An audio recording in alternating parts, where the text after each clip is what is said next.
Let's talk about a bunch of acronyms now. COVID-19 and G7 and how they're going to intersect. Now, after COVID-19 vaccines dominating discussions at the weekend G7 summit, our president, Cyril Ramaphosa, said the US president had agreed to provide South Africa with some of the 500 million Pfizer doses his country is distributing globally. I want to re-emphasize that, some of the 500,000. The White House saying that President Joe Biden and Ramaphosa also discussing the US-South Africa relationship, the need to expand global COVID-19 vaccine supply and cooperation in climate goals in Africa. Well, let's unpack what the relationship looks like between these two countries, South Africa and the United States, especially Brooks Spector. Under the new US administration, I'm sure it was a lot easier to discuss matters with Joe Biden than the man who was in charge previously. How do you think those discussions went between us and the U.S.?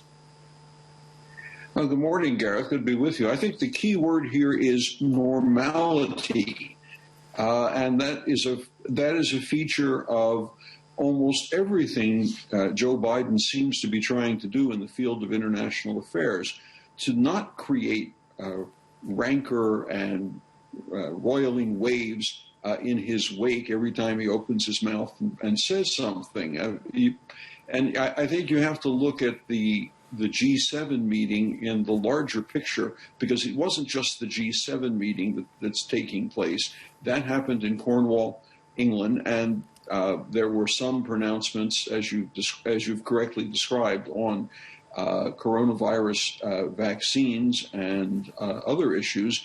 But also there are meetings with the NATO heads of state, and also beyond that, the European Union leaders meeting, all of which intersect, because for the most part, the membership, G7, NATO, EU, significantly overlaps. Not every country is in every one of these things, but many of them are in all of them. And then, of course, tomorrow, while South Africans are celebrating Youth Day on June 16th, Joe Biden is going to be meeting with Russian President Vladimir Putin in Geneva. Geneva, of course, is a long favored spot for such summits, but not all of them have gone as well as people had hoped.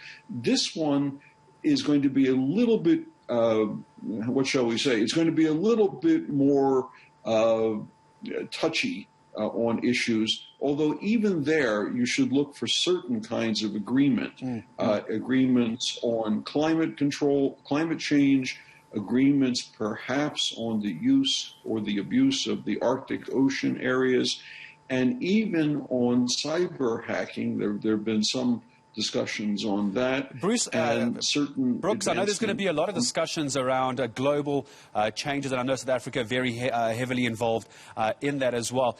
Just take me back to the discussion between Joe Biden and the South African president about these vaccines. There's 500,000 vaccines. South Africa going to get some of it. How do you think that discussion came up? And how do you think it was agreed upon between the two to do this? Clearly the U.S.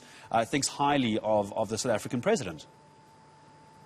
Well, I think what happened was that even before the meeting, there was the pledge by the U.S. government, President Biden, to release or to cause to be released many, many millions of vaccines to the rest of the world. And then, of course, there was the 2 billion plus 2 billion pledge to COVAX that is on the books as well.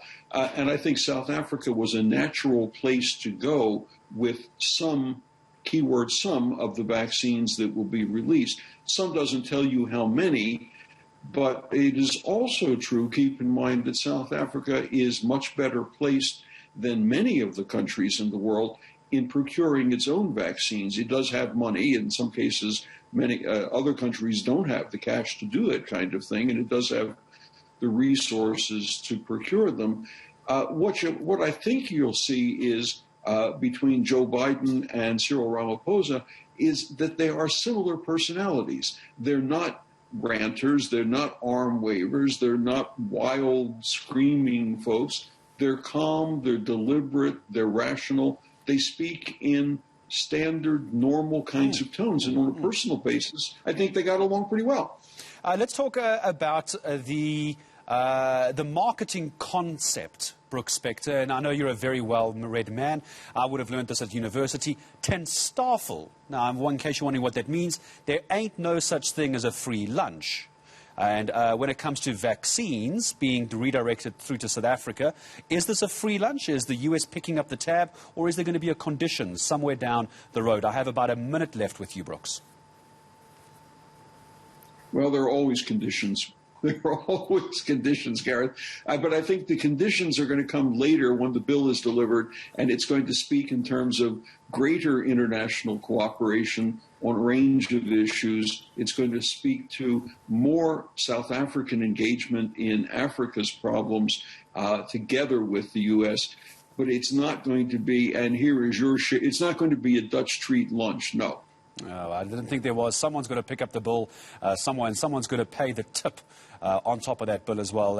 Former US diplomat and associate editor, always a pleasure, Daily Maverick, from Daily Maverick, Brooks Spector, joining us to talk about G7 and who's picking up the tab for the vaccines. It's not